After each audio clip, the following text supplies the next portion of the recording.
नमस्कार, मैं शुभांशी त्रिपाठी और आप देख रहे हैं जन एक्सप्रेस। आज की सबसे बड़ी खबर पश्चिम बंगाल से, जहां राजनीति ने ऐसा करवट लिया है जिसने पूरे देश को चौंका दिया। 15 साल से सत्ता में रही ममता बनर्जी की तृणमूल कांग्रेस को बड़ा झटका लगा है और दावा किया जा रहा है कि पहली बार भारतीय जनता पार्टी राज्य में सरकार बनाने जा रही है। इतना ही नहीं, अब शपथ ग्रहण की तारीख भी सामने आ गई है, जो है 9 मई को। तो क्या सच में बंगाल में परिवर्तन हो गया है? कौन बनेगा मुख्यमंत्री और क्या है इसके पीछे की पूरी रणनीति? आइए समझते हैं इस पूरी खबर को विस्तार से। सबसे पहले बात करते हैं चुनाव नतीजों की। जानकारी के मुताबिक 294 सीटों वाली विधानसभा में भाजपा ने 200 से ज्यादा सीटों पर जीत हासिल की, जबकि तृणमूल कांग्रेस करीब 80 सीटों तक सिमट गई। ये भाजपा के लिए और टीएमसी के लिए बड़े झटके जैसा है, क्योंकि 15 साल की सत्ता संभालने के बाद किसी ने नहीं सोचा था कि ममता दीदी को इतनी कम सीटें मिलेंगी या उन्हें इतनी बुरी तरह से हार को स्वीकार करना पड़ेगा।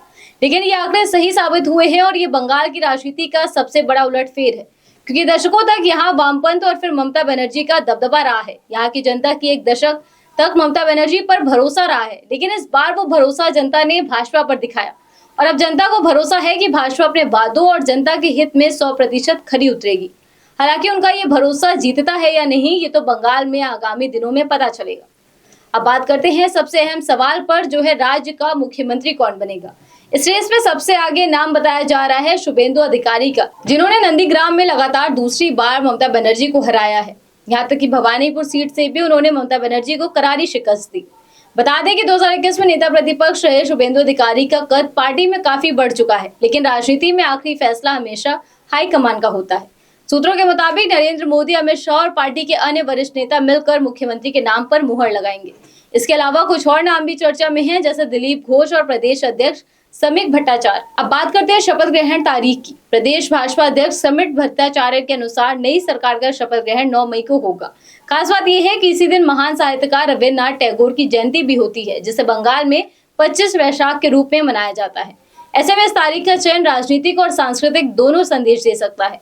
भाजपा प्रदेश अध्यक्ष ने प्रवासी मजदूरों की तारीफ करते हुए कहा कि उन्होंने कई मुश्किलों के बावजूद अपने पैसे खर्च करके वोट डालने के लिए यात्रा की। उन्होंने कहा कि ऐसे लोगों को वो सलाम करते हैं और भाजपा की जीत का श्रेय उन्हें भी जाता है। आगे उन्होंने कहा कि उनका लक्ष्य सिर्फ सरकार या मुख्यमंत्री बदलना नहीं है, बल्कि पूरे राजनीतिक माहौल को बदलना है, जो उनके मुताबिक सामाजिक रूप से दबाव वाला बन गया है। वे समाज में फिर से विविधता और संतुलन लाना चाहते हैं। उन्होंने डबल इंजन सरकार की बात करते हुए कहा कि पार्टी के घोषणा पत्र को केंद्र और राज्य सरकार दोनों स्तर पर मिलकर तैयार किया गया है। इसमें प्रधानमंत्री और गृह मंत्री की भागीदारी रही है। उन्होंने भरोसा जताया है कि जो वादे किए गए हैं उन्हें जरूर पूरा किया जाएगा। अब सवाल ये भी उठता है कि क्या ये सिर्फ सत्ता परिवर्तन है या बंगाल की राजनीति में वैचारिक बदलाव। विशेषज्ञों का मानना है कि अगर भाजपा सरकार बनाती है तो ये राज्य की राजनीति को पूरी तरह बदल सकता है, चाहे वो विकास मॉडल हो, कानून व्यवस्था हो या केंद्र राज्य संबंध। लेकिन यहाँ एक अहम बात समझना भी जरूरी है। अब तक मुख्यमंत्री के नाम और मंत्रिमंडल को लेकर कोई आधिकारिक घोषणा नहीं हुई है और जब तक पार्टी की संसदीय समिति अंतिम फैसला नहीं लेती, तब तक सब कुछ अटकलों के दायरे में ही रहेगा। तो कुल मिलाकर पश्चिम बंगाल की राजनीति एक बड़े बदलाव के मोड़ पर खड़ी हुई दिखाई दे रही है और 9 मई को होने वाला शपथ ग्रहण समारोह न सिर्फ एक सरकार की शुरुआत हो सकता है, बल्कि एक नए राजनीतिक युग की भी शुरुआत हो सकती है।